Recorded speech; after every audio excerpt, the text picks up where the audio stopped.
하나님의 놀라운 역사를 기대하라. 하나님의 놀라운 역사를 기대하라 라는 제목으로 하나님 말씀 전하겠습니다. 인생사 세옹지마라는 말이 있죠. 들어보셨죠? 세옹지마. 변방에 사는 노인의 말. 변방에 사는 노인의 말.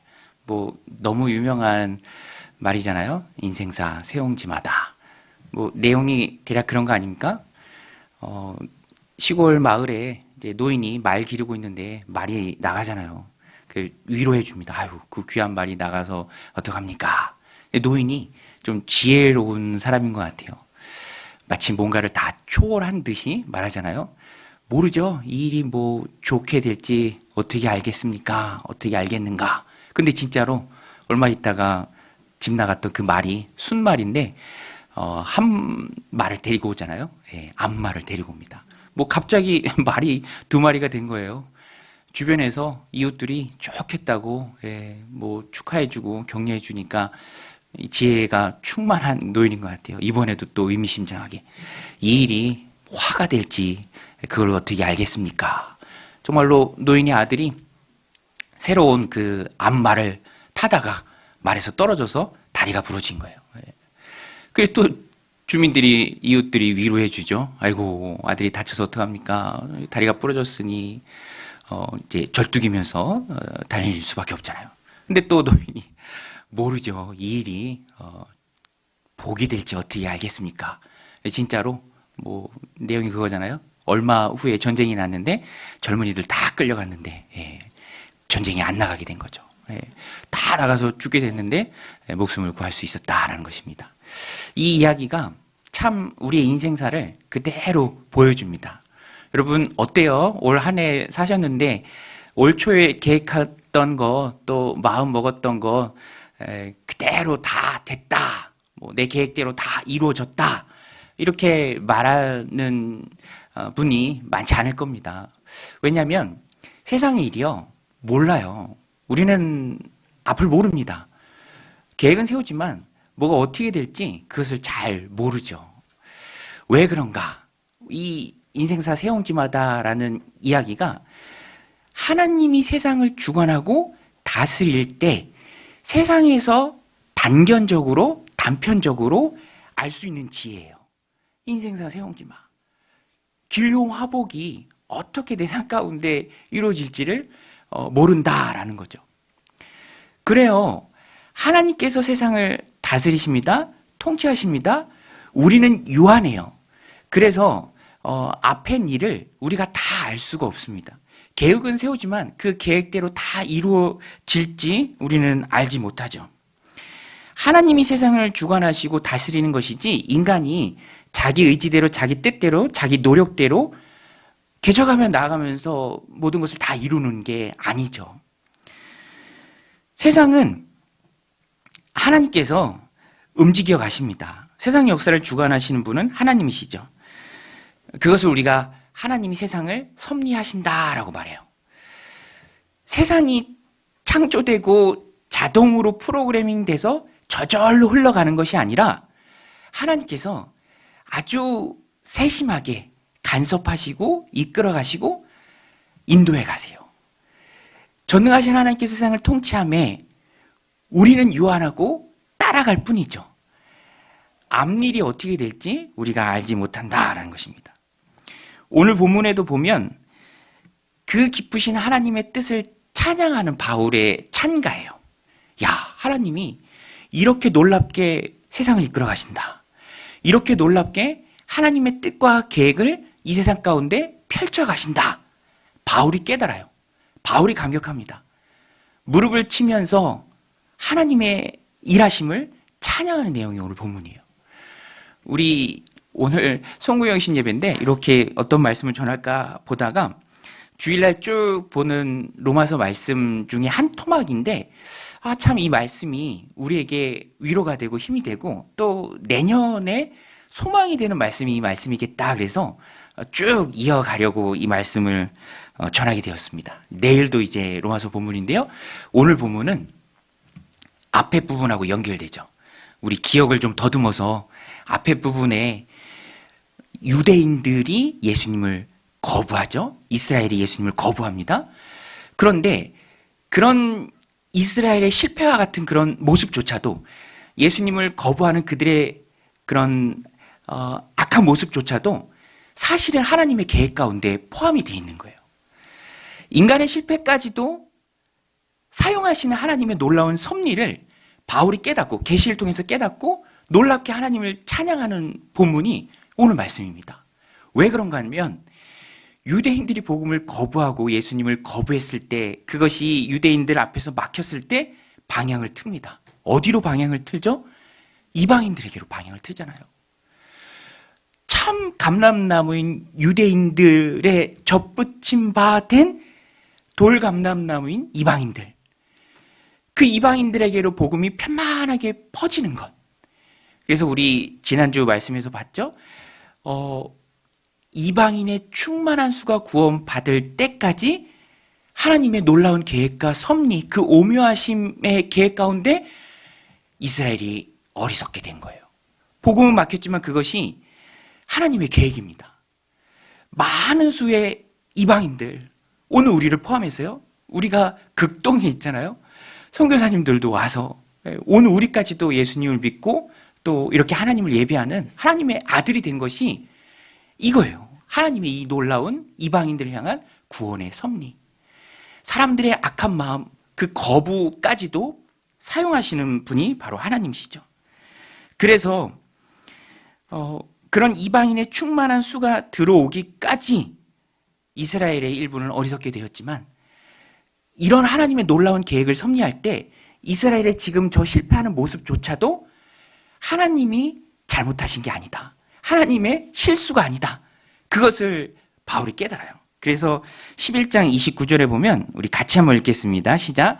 하나님의 은사와 부르심에는 후회하심이 없느니라. 여러분, 하나님의 부르심에는 후회함이 없는 줄로 믿습니다. 여러분, 하나님이 오늘 우리를 부르신 줄로 믿습니다. 그리고 이 말씀은 1차적으로 유대인들을 향한 말씀이에요. 비록 그들이 실패하고 있지만 펀펀히 넘어지고 있지만 하나님이 실수하신 것이 아니다. 하나님의 유대인을 그 부르심은 후회하심이 없다. 그들의 실패조차도 이방인을 향한 구원의 계기로 삼으시는 하나님이시죠. 그것을 바울이 깨닫고요. 야, 이 하나님의 섭리가 얼마나 오묘한가 찬가로 바꿉니다. 그래서 이 로마서 11장 마지막 부분은 바울 사도의 찬가예요. 하나님의 놀라운 비밀을 깨달은 하나님께 올리는 바울의 찬가. 찬양입니다. 오늘 우리도 이 땅을 살아갈 때 너무 감격스럽고 또 아름답고 야, 하나님이 이렇게 역사하시는구나 라는 것을 보면은 가만히 있을 수가 없죠. 찬양하게 됩니다. 오늘 특송하신 분들도 너무너무 기쁘니까 그것을 그 감격을 찬양으로 하나님 앞에 올려드린 거죠. 저도요, 슬픈 거 보고는 잘 안 우는데 감동스러운 거 보고는 눈물을 많이 흘려요. 특별히 어렵고 힘든 그런 신앙의 위기를 잘 극복하고 믿음으로 굳게 서고 밝은 모습으로 예배 드리고 신실하게 하나님을 붙들고 살아가려는 그 몸부림치는 성도님들을 보면 너무너무 감격스럽고 또 눈물이 나옵니다. 왜냐하면 그 자체가 아름다운 신앙이잖아요. 하나님 붙들고 살아가려는 그 아름다운 마음, 얼마나 감동적입니까? 오늘 본문에서도 바울이 그 감동으로 하나님을 찬양하죠.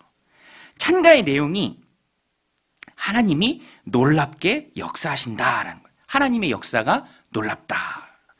세상 일을 주관하시는 분이 하나님이시죠. 그런데 우리는 그 세상을 주관하신 하나님의 사랑받는 자녀입니다. 그러니까 우리는 당연히 매일매일의 삶 가운데 1년, 한 달, 그 모든 예수님 섬기는 하나님 자녀로서의 그 삶을 살아갈 때 놀랍게 역사하시는 그 하나님을 경험할 수밖에 없어요. 항상 무릎을 칠 수밖에 없습니다. 야, 하나님이 이렇게 놀랍게 내 인생에 관여하시고 나를 신실하게 이끌어 가시는구나 라는 그 찬양이 우리 안에 많이 있습니다. 그 하나님의 인도하시는 길을 깨달아 갈 때가 참 많죠. 그 가운데 우리가 느끼는 것이 야, 하나님은 정말 기쁘신 분이다.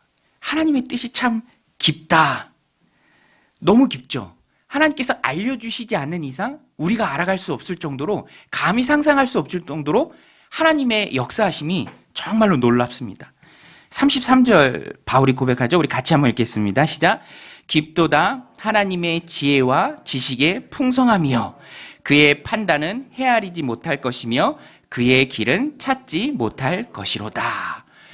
유대인들의 그런 어리석음조차도 하나님이 이방인들을 구원하시려는 계획으로 쓰심에 유대인들을 부르신 것이 하나님의 실패가 아님을 깨달은 바울의 놀라운 찬가예요. 하나님이 이렇게 놀랍게 역사하신다. 여러분, 하나님의 일하심은 참 깊습니다. 그래서 우리가 다 이해하지 못해요.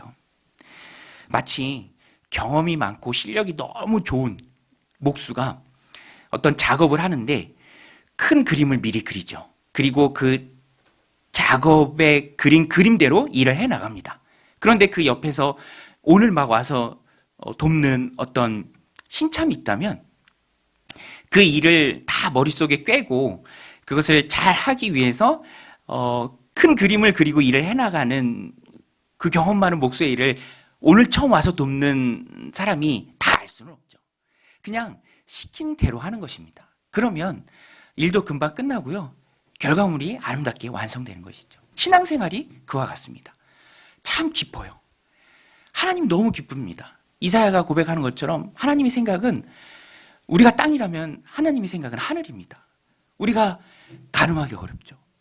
그러나 신실하신 하나님, 항상 오르신 하나님, 그 하나님을 믿고 따를 때 오늘 우리도 바울처럼 그 하나님의 오묘한 섭리를 깨닫고 하나님을 찬양할 수 있게 된다는 것입니다. 가나의 혼인잔치에 그랬죠. 예수님이 물을 담으라고 하잖아요. 그리고 그것을 떠다 연회장에 갖다 주라고 합니다. 종들은, 하인들은 순종했죠. 떠다 주었습니다. 근데 그것이 포도주로 바뀌었죠. 사람들이 놀라는 포도주로 바뀌었습니다. 다른 사람들은 몰랐지만 종들은 알았죠. 물이라는 것도 알았지만 그저 명령하신 대로 순종했을 때 그 놀라운 기적에 참여하게 됐습니다. 오늘 우리의 인생도, 신앙생활도 똑같습니다. 그것이 하나님 이끄시는, 하나님 다스리시는 이 땅을 살아가는 오늘 우리의 삶이 되어야 돼요.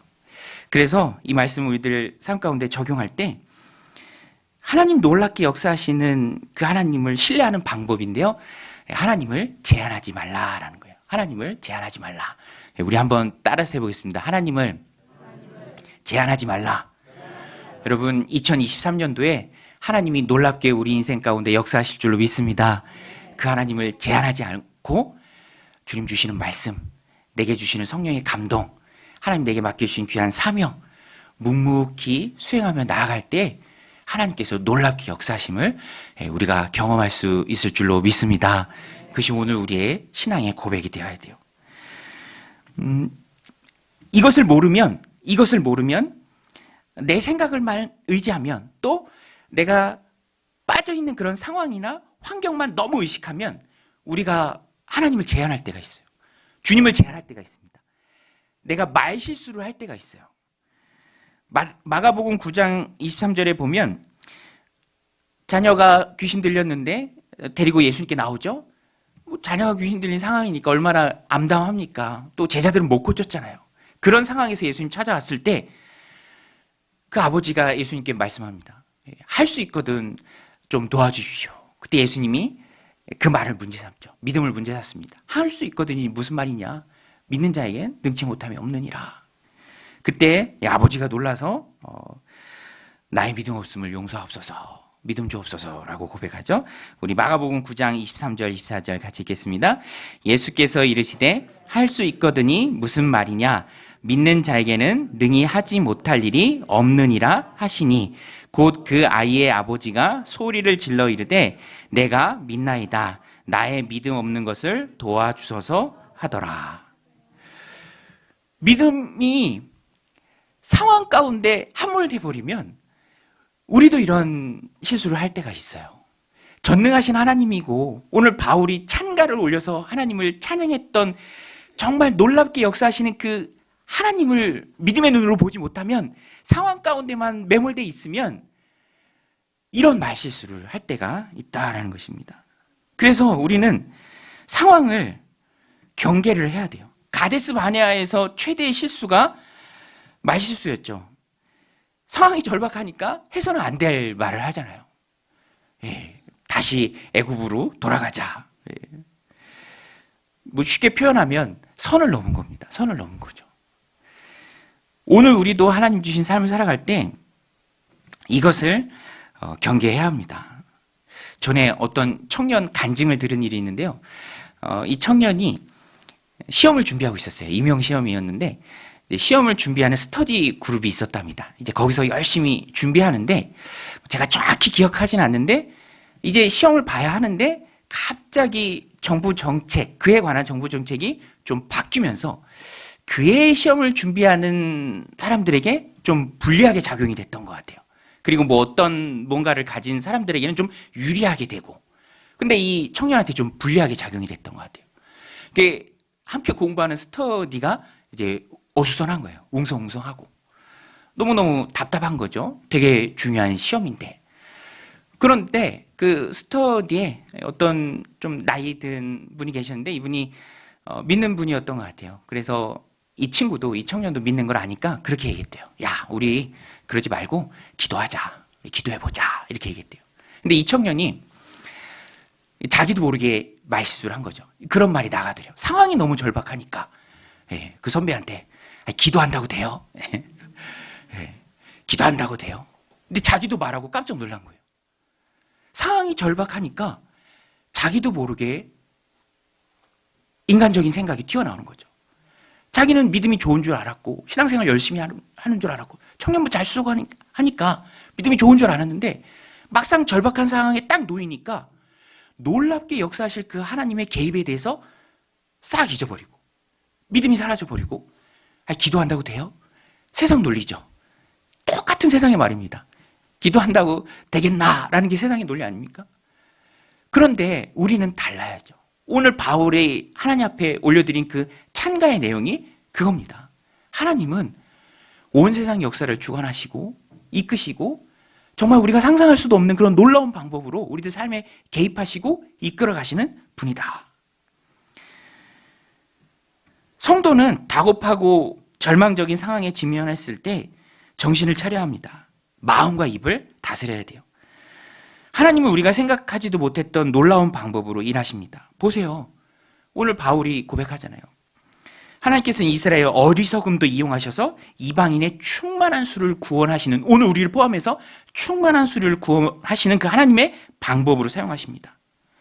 복음으로 있을 때는 외인이고 믿음 바깥에 있는 자들이며 본질상 진노의 자녀, 마귀의 자식들인 우리들이 복음을 모르는 문외 아닌 우리가 어떻게 구원받습니까? 하나님의 놀라운 계획이죠. 거기에는 이스라엘 사람들의 어리석음이 포함되어 있는 거예요.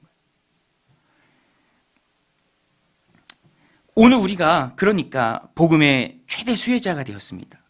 내가 예수님 믿는 것 보고 주변이 놀라잖아요. 오늘 우리 스스로도 놀라지 않습니까?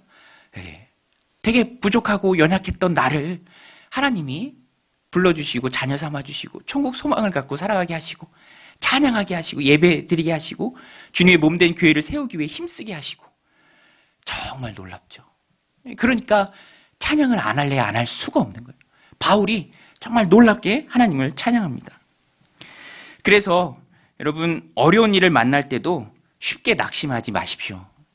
하나님은 우리가 생각하지도 못했던 놀라운 방법으로 반드시 일하실 것입니다. 이 믿음 가지고 2023년을 맞이하십시오.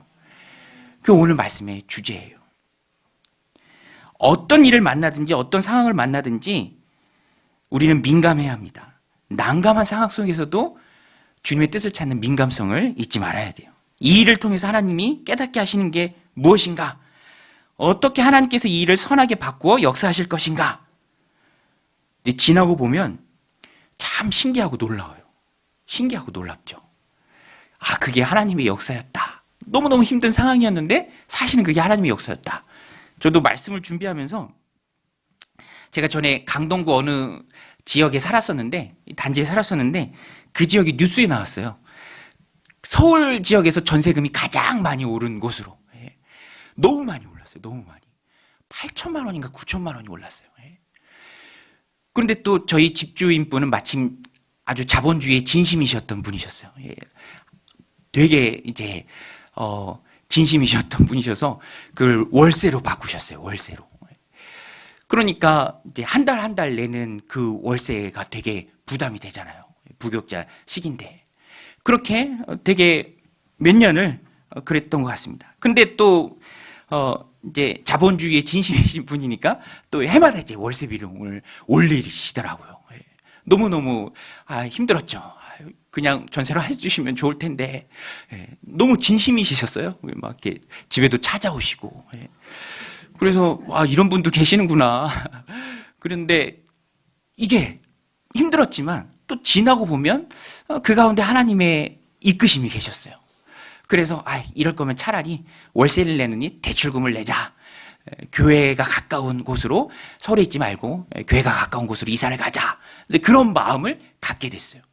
근데 지나고 보면 그것 때문에 주거가 안정되고 또 이렇게 주거가 안정된 속에서 사역을 안정적으로 잘 꾸려갈 수 있는 길이 열린 거죠. 저는 너무너무 신기한 게 뭐 당시에 저희 부모님이나 친한 지인이나 누구도 그런 것들을 제안하거나 또 권면하지 않았는데 그분 때문에 힘들게 했던 그분 때문에 주거가 안정되는 그런 놀라운 역사가 있었던 거예요. 지나고 보면 너무너무 신기한 거죠. 힘들었던 그분이 있었기에 지금 생각하면 참 고맙다. 그분 때문에 내가 이렇게 됐네. 이런 고백을 할 수 있는 거죠. 여러분 혹시 힘든 상황 가운데 있습니까? 여러분을 괴롭히는 어떤 분이 있나요? 너무너무 힘든 그런 하루하루의 연속입니까? 주저앉고 싶을 정도로 고난이 있습니까? 몰라요. 그 가운데 하나님의 놀라운 이끄심이 있는지 모른다라는 거예요. 모른다라는 거예요. 그것을 세상은 인생사 세옹지마라고 얘기하고요. 오늘 우리는 하나님의 섭리다라고 말하는 거예요. 그것이 하나님의 놀라운 섭리입니다. 그래서 민감하게 상황을 붙들고 기도해야 합니다. 난감하다고 주저하고 좌절하는 것이 아니라 하나님께서 이 일을 어떻게 선하게 바꾸고 내 인생 가운데 이끌어 가실까? 우리가 그런 백신을 하나씩 맞아야 돼요. 2023년도에도 다양한 일이 우리 가운데 있을 거예요. 그렇지만 하나님께서는 그 일을 통해서도 놀랍고 선하게 이끌어 주십니다. 제가 말씀을 준비하면서 참 여러 번 인용했던 이야기인데 뭐 이것보다 더 좋은 예를 찾기가 어려워서 또 한 번 인용을 하면 저희 부모님이 제가 어렸을 때 과수원 하셨어요. 과수원. 복숭아랑 포도. 그래서 뭐 진짜 그러셨는지 모르겠는데 어린 저 손 붙잡고 버스 정거장 같은 데 가셔서 복숭아 사세요. 복숭아 사세요 하셨대요, 어머니가. 진짜인지 모르겠어요. 근데 되게 얼마나 그래요. 머리에 이고 애기 손 붙들고 복숭아 사세요. 복숭아 사세요. 포도 사세요. 근데 태풍이 한 번은 이 중부 내륙 저희 집 김포 지역으로 왔어요. 그래서 포도밭이 제가 지금 생각할 때는 굉장히 컸어요. 물론 어린 시각으로 봤기 때문에 그렇겠죠. 근데 그게 폭삭 주저앉았어요. 폭삭. 그 포도밭이 철망으로 이렇게 바둑판처럼 엮어서 이렇게 나무가 다 거기 있잖아요. 근데 그게 돌기둥이 무너지면서 싹 주저앉은 거예요. 그걸 어떻게든지 세워보겠다고 어머니가 아버지랑 포크레인을 불러서 끄트머리에서 그걸 잡고 그 삽으로 이렇게 세우는데 그 면적이 얼마인데 거기 이렇게 붙든다고 그게 전체가 일어서서 쓰나요? 어머니가 그 포크레인 앞에서 주저앉으시는 걸 제가 봤어요. 그리고 눈물을 흘리시는 거를. 너무너무 막연하잖아요. 자식들 키워야 되고 그게 생업인데 포도밭이 완전히 주저앉았고 어떻게든 세우려고 하는데 안 세워지고. 근데 그것 다음에 만난 게 바로 목장이에요. 목장. 저희가 서울의회에 납품하는 목장을 해요. 지금도 하세요. 심지어는 저희 어머니가 55년생인데 아직도 소 100마리 키우고 계세요. 30년 넘게 하고 계세요. 그것들로 뭐 자식들 다 가르치고 다 하시는 거죠. 그 나중에는 어머니가 그렇게까지 말씀하신 거 들었어요. 여보, 아버지한테 그때 포도밭 안 무너졌으면 어떡할 뻔했어. 지나고 나면 당시에는 힘든 일이지만 지나고 나면 하나님이 놀랍게 역사하시는 거예요. 하나님이 놀랍게 역사하시는 거죠. 그런 일들이 되게 많습니다. 그러니까 우리는 절대로 그 일을 단견적으로 보면 안 돼요. 오늘 바울이 참지 못하고 놀라운 찬양을 하나님 앞에 올려드린 이유가 바로 그것입니다. 하나님의 구원 섭리가 놀랍다, 오묘하다. 그 뜻을 누가 헤아려 알겠느냐? 누가 주님께 먼저 꿔주고 갚음을 받겠느냐? 세상의 주인은 주님이시다. 세상의 주인은 주님이시다. 저도요, 올 한 해 하나님의 일하심이 참 놀랐습니다. 정말 놀라워요. 네. 우리 교회 전도사님이 한 분 계셨으면 좋겠는데 하면은 신대원 다니는 청년이 등록을 해요. 네. 신대원 다니는 청년이 등록을 하네. 네. 그리고 올해부터 전도사님으로 같이 사역을 하고요. 이런 부분이 있었으면 좋겠다 하면은 하나님이 콕 집어서 보내주세요. 네. 네. 할렐루야. 너무너무 감사하고 놀랍고 신기하고 하나님이 또 이 공동체를 통해서 하시고자 하는 일이 있나 보다 우리가 깨닫게 되는 거죠. 목장 모임을 이제 주중에 모여서 하는데 마음이 조금씩 열리고 또 하나님의 임재를 경험합니다. 어떨 때는 아주 오래된 사이 같아요. 근데 정신을 차리고 보면 다 올해 등록한 분이에요. 올해 아니면 작년. 사실 2년밖에 안 됐으니까 다 올해 아니면 작년에 등록한 분들이잖아요. 그런데 그 면면을 보면 너무 놀랍죠. 하나님께서 꼭 필요한 분들, 또 교회를 꼭 필요로 하는 분들을 보내주신 게 하나님의 역사죠. 그래서 어떤 때든지 인간의 생각으로 하나님의 일하심을 제한하면 안 됩니다. 하나님의 일하심은 놀라워요. 정말 놀랍습니다. 내 영혼이 구원받고 하나님의 자녀가 되는 것도 그렇고 하루하루 우리가 하나님 주신 인생을 살아가는 것도 그렇고 새해에도 우리가 경험해야 될 것이 놀랍게 역사하시는 하나님이에요. 요셉을 보세요. 그에게 꿈을 주셨습니다. 이루어지는 과정은 험난했지만 결국에는 이루어집니다. 결국에는 이루어져요. 창세기 우리 나눌 때 봤죠? 저는 요셉의 형들이 진짜로 그 꿈대로 10수년이 흐른 후에 요셉 앞에 와서 절을 합니다. 절을 해요. 꿈은 이루어지는 거예요. 개인의 꿈이 이루어지는 게 아니라 나라의 꿈이 이루어지는 게 아니라 어떤 권력자의 꿈을 이루어지는 게 아니라 하나님이 주신 꿈이 이루어집니다. 여러분, 하나님의 꿈은 이루어지는 줄로 믿습니다. 우리는 어떤 상황 속에서도 하나님의 뜻은, 하나님의 꿈은, 하나님의 비전은 반드시 이루어진다. 나를 통해서 이루어진다. 그래서 나는 어떤 상황 속에서도 낙심하지 않는다. 민감하게 이 일을 통해서 역사하실 놀라운 하나님을 바라본다. 찬양한다. 그 마음을 가지고 살아야 합니다. 2023년 살아가는 우리 앞에 어떤 일들이 기다리고 있는지 모릅니다. 우리는 몰라요. 앞일을 몰라요. 한치 앞을 모릅니다. 그러나 하나님은 다 아세요. 참새 한 마리도 하나님이 허락하지 않으면 떨어지지 않습니다. 그런데 우리는 그 참새보다 백갑절, 천갑절 고귀한 하나님의 자녀들이고요. 하나님 사랑의 섭리가 우리와 함께해요. 그러니 우리는 어떤 일을 만나도 무슨 일을 만나도 하나님이 이끄실 줄로 알고 따라가야 합니다. 그래서 바울은 찬양하는 거예요. 우리 36절 말씀인데요. 우리 같이 한번 읽겠습니다. 이는 만물이 주에게서 나오고 주로 말미암고 주에게로 돌아감이라. 그에게 영광이 세세 있을지어다. 아멘. 영광이 세세 있을지어다. 여러분, 세상의 주인은 하나님이신 줄로 믿습니다. 그 하나님 우리 아버지신 줄로 믿습니다. 우리를 선한 길로 이끄실 거예요. 어떤 일을 만나도 낙심하지 않고 선하게 이끄실 하나님의 손길을 바라보는 그런 영적인 눈이 2023년도에 여러분들 가운데 충만하시기를 주님의 이름으로 간절히 축원드립니다.